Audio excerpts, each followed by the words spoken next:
Hi, I'm Josh. I'm a park ranger at the Big Cypress National Preserve in Florida, assigned to Ranger Station 3. Long story short, I found myself on the most dangerous place in the forest, a rickety fire lookout we call Wolf Tower. This is the place where many rangers have simply vanished without a trace. My colleagues had a stern piece of advice for me: never look down when the moonshine is brighter than usual. When I asked them why, they either claimed ignorance or just said they didn't want to scare the new guy. But the story was famous around here. It sounded like a creepypasta or a fairy tale, but some locals swore it was true. Others said it was just a tale our colleges told to test and scare the fresh recruits. Well, I was one of them. The legend. It happened a long time ago. A brave ranger was doing a night shift in this very tower. On the night of a full moon, he heard something frantic over the radio, a scream from a lost hiker.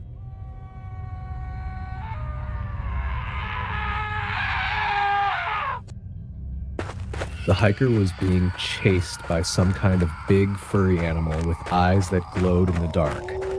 It had already killed his friend in their tent and was now pursuing him. The ranger, trying to help, gave the hiker the directions and location of the watchtower. Luckily, the hiker successfully found the tower, but he brought something worse, something evil, with him. The ranger climbed down to assist, but at the same moment he saw the man was badly bitten and bleeding. He helped the wounded man climb the tower and started to treat his wounds. But before the night was over, something awful happened inside that small cabin.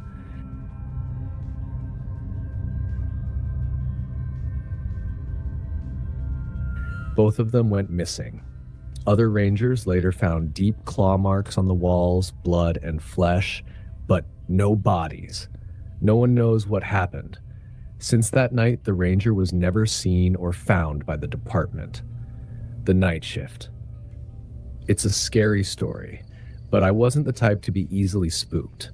I knew I was in the wilderness and I was well trained.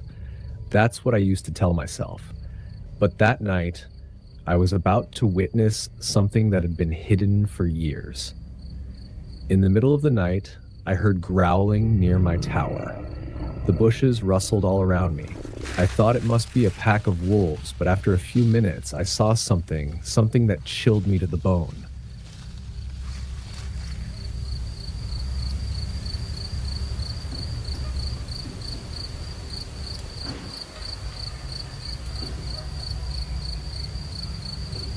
Two glowing yellow eyes were staring right at my tower in the distance.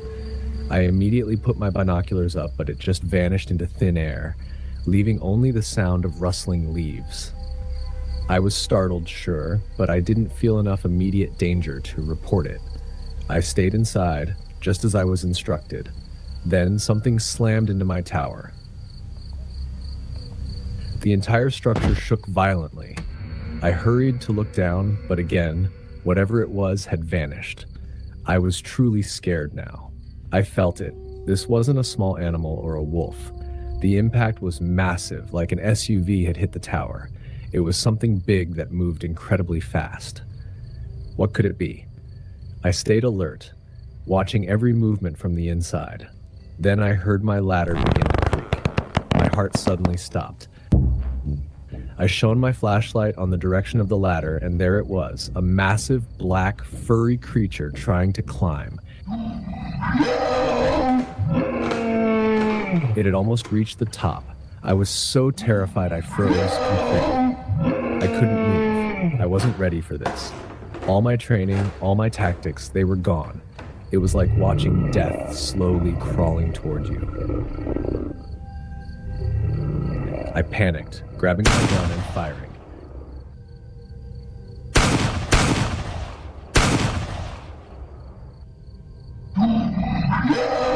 The bullets missed. My hands were shaking uncontrollably, but the shots forced it back.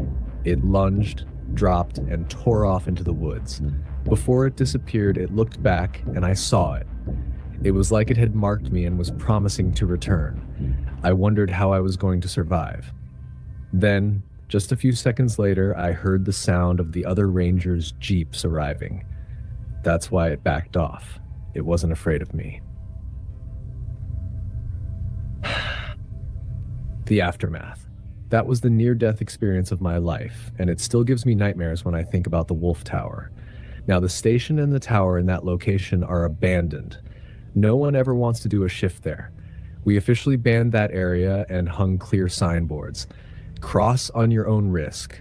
We are unable to help if you cross this fence. We built a strong fence to keep people and hikers away from that place. But some stupid teenagers still don't believe what lives on the other side. They cross it, and they face the consequences.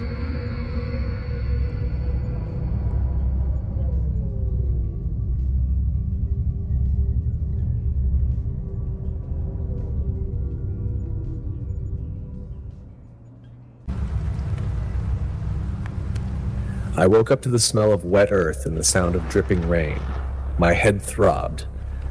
The last thing I remembered was being in our tent with my two friends, laughing over cheap snacks while the storm raged outside.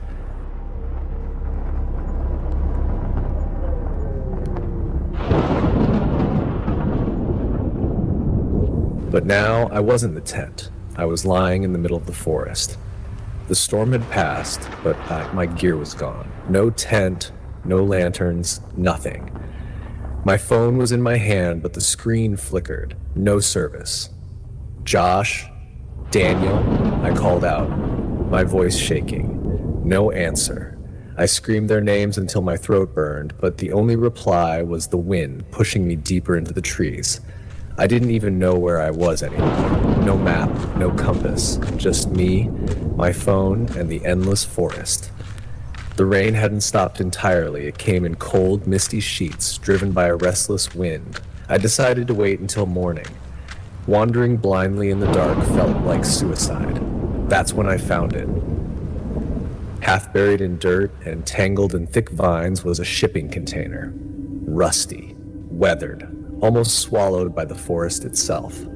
I pushed through the undergrowth and stepped inside. It smelled of metal and dust, but it was dry. For a moment, I felt safe. But safety in the woods never lasts. Without warning, the rain stopped. The wind died, the forest went silent. No crickets, no owls, not even the whisper of leaves. Then I heard it, a low, guttural moan somewhere in the distance, followed by a deep, animal-like growl. Something moved behind a tree. Two glowing red eyes stared at me. My chest tightened. My legs felt heavy. I backed into the container, piled branches and leaves at the entrance until it was completely covered. I sat in the darkness, trying not to breathe.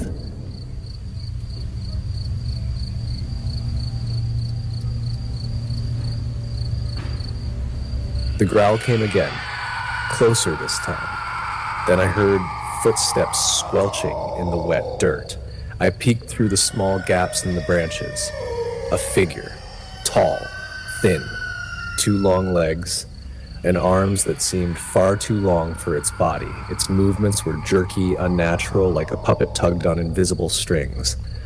And then it spoke, but not in its own voice. It mimicked our voices, the conversations we had in the tent just hours before. My friends' laughter, my own words. I froze. It was playing with me.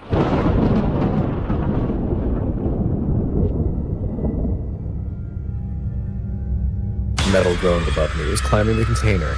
A heavy thud landed on the roof, making it shake. I didn't move, didn't breathe. My heart slammed against my ribs so hard it hurt. After what felt like forever, the thing stopped.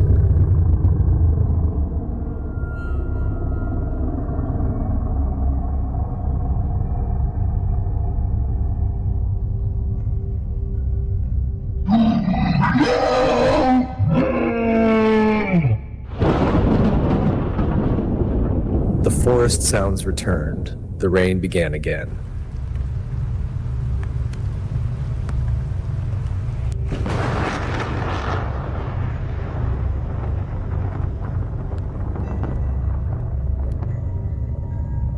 When morning came, I stepped outside. The mud bore strange footprints like those of a deer or horse, but standing on two legs. I kept moving, hoping to find my friends.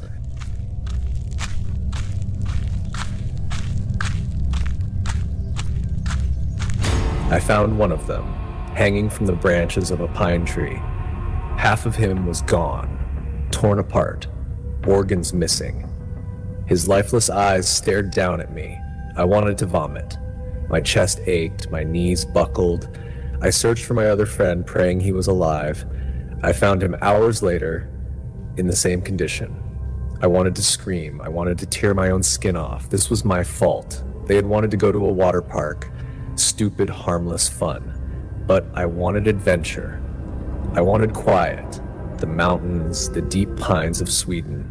Some quiet places are quiet for a reason, and now I understood why. Eventually, I stumbled onto a narrow path. I followed it until I found our torn-up tent and a backpack.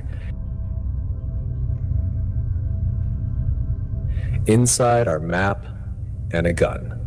Only one magazine. Holding it gave me courage I didn't deserve. I walked toward what I thought was the road, but it followed me, always just far enough back that I couldn't see it clearly. Sometimes it moved above me in the trees. Finally, I saw it in the open, watching me. I screamed at it, rage boiling over my fear. "I'm getting out of here! You hear me, you ugly skull-faced freak!" It chased me.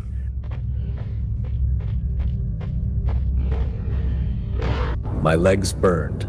My lungs felt like fire. When I couldn't run anymore, I turned to face it. It wanted me to die like my friends, torn apart, humiliated. I wouldn't give it that satisfaction. I raised the gun to my temple. "That's what you want," I shouted. It stopped, growled, stared, and I smiled.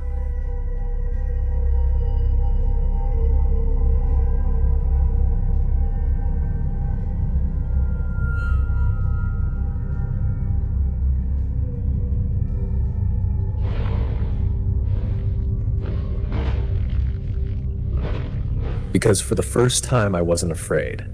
When I opened my eyes again, it was gone. No sound, no movement. I stumbled on until I found the highway. A truck driver picked me up and dropped me at a gas station where I called the police. They never found my friends' bodies. I made it home, but the nightmare never left. Sometimes late at night, when the wind dies and the world goes silent, I feel it watching me again, and I pray the storm never stops.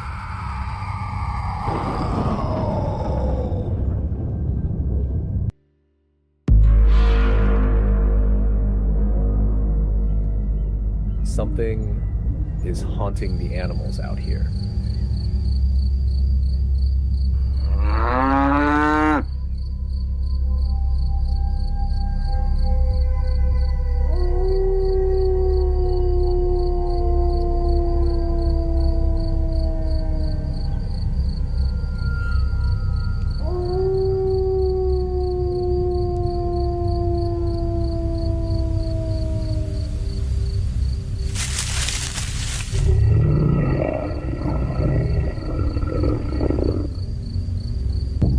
I don't know exactly what it is, but ever since I was a kid, everyone in town has said the same thing. Come home before dark. Don't go near the fence line. We live in Rhododendron, Oregon, small town, real quiet, surrounded by deep, endless woods. But the people here, they're not afraid of the forest. They're afraid of what's behind the fence. There's a long, splintered wooden fence that stretches around the town. No one crosses it. No one talks about what's beyond it. And if someone disappears, people don't panic. They just say, "Must have been an outsider," because they didn't know the rule. Never cross the fence.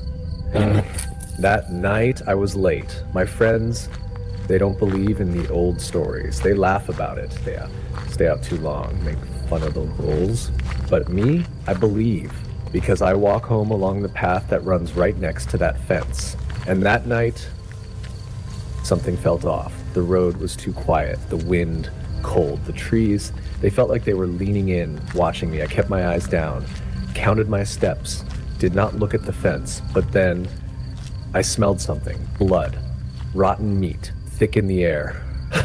I turned my head. Blood. Spattered across the ground, inside the fence line. Then I heard it. A low moan. A dying cow. It didn't even sound real, more like a broken engine, gasping for life.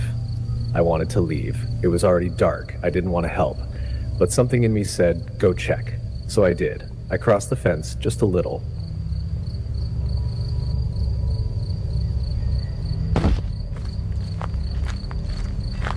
And that's when I saw it. Blood everywhere. Organs, flesh, like something tore it apart just moments ago. And then I saw it. A massive black creature, bigger than any animal I've ever seen, leapt into the woods and vanished. Fast. Silent. I froze. But what I saw next was worse. The cow. Still alive. Barely.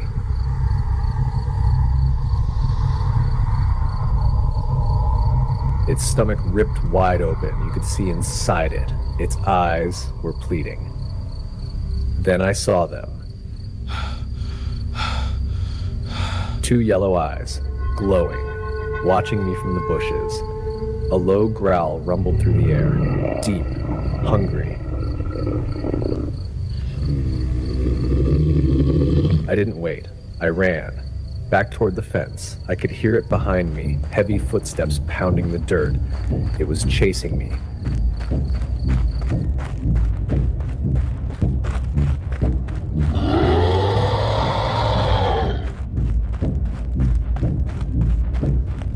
My heart felt like it was going to explode, but I made it.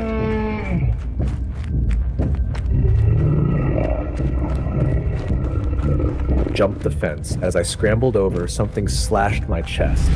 I hit the ground on the other side and rolled. Then I turned around.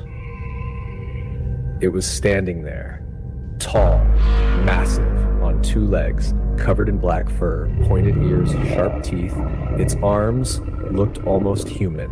It wasn't an animal, but it wasn't a man either. It was something else, something ancient. It stood at the fence, growling, clawing, but it didn't cross. It could have, it should have, but something was stopping it. Like the fence wasn't just wood, like it was meant to keep that thing out.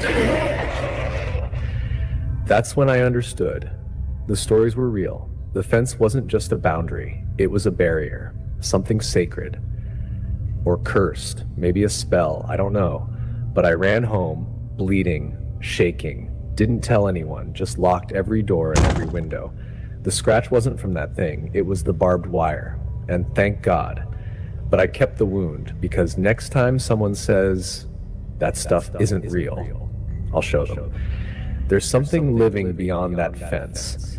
It hunts in the dark, it's fast, it's hungry, and the only thing keeping it away from us is that old, broken fence. So if you ever come to Rhododendron and you find yourself walking near the woods, don't cross the fence. Stay on the path. Keep your head down. And if you hear something calling you, don't look. Don't stop. Don't turn around. Because it's still out there, waiting. If you liked this story, give it a like and subscribe. It's free, and it helps me keep making these creepy stories for you. Stay safe there, and don't cross the fence. Good night.